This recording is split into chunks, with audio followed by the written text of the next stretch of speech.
This is a two-handed fly fishing outfit.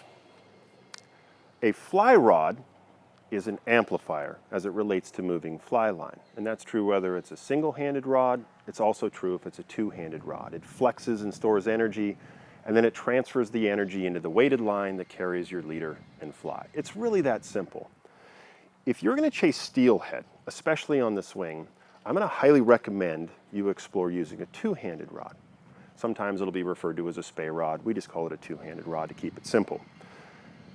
The point of a two-handed fly rod, if we call this an amplifier, is really just this. It's longer in length than a single-handed fly rod. If you're fishing with a single-handed fly rod, there's a cast called a roll cast. We like to call it the water cast, but it's where you're touching your line to the water, pulling your line forward and stopping your rod. The benefit of a roll cast or a water cast is that your line doesn't have to go behind you, meaning you can be surrounded by trees or cliffs. You don't have any room for a back cast. Don't worry, a roll cast or a water cast will help. A longer amplifier for these water casts is a great benefit. It allows you to make longer casts with very limited back cast room.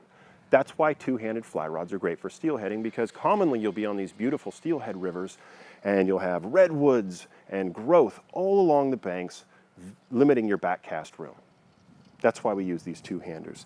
This rod specifically, though, is one of my favorite fly rods to use. It's a 13-footer. To me, that's a very responsible length, not too long, not too short. It's also a 7-weight. And the ratings get confusing in two-handed fly rods, but think of it this way. It's kind of your do-it-all steelhead rod. You can still enjoy a smaller summer run fish, but you still have enough power in the rod to catch a bigger winter run fish.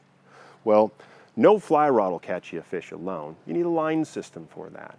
We've tested all the lines out there and designed our own line systems that walk that fine line between casting enjoyment and fishing function, meaning it's not hard to cast, and it'll put your fly where you want at different depths in the water and so on. And without getting too technical, this outfit comes with every line that you'll need to fish the majority of the situations you'll run into when you're steelhead fishing. But rod and line alone won't solve the riddle. You need a reel. And this is our British Columbia steelhead reel. Like any reel, it's designed to store your fly line as well as the required backing should a big fish run downstream. But what's very important about this reel isn't really what it's made of or how it's crafted or anodized, and believe me, it's machined and anodized. It's got all the fancy stuff in it. But the weight is very important. If you notice, this whole outfit literally floats in my hand. It's not too tip heavy, it's not tail heavy. It floats in my hand. When I'm casting, and remember, the steelhead is a fish of 1,000 casts, you're going to make a lot of casts. So rather than grip my rod all day because it's out of balance, it floats in my hands. I can relax. You bake it all together, and what I'm holding here is a very balanced, very efficient outfit that allows me to enjoy every cast in between the fish. It's the right length and weight for what most people are going to do when they go steelhead fishing.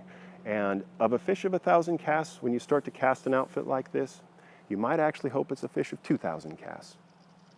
If you're looking to go steelhead fishing, you can't do much better than our British Columbia swing outfit.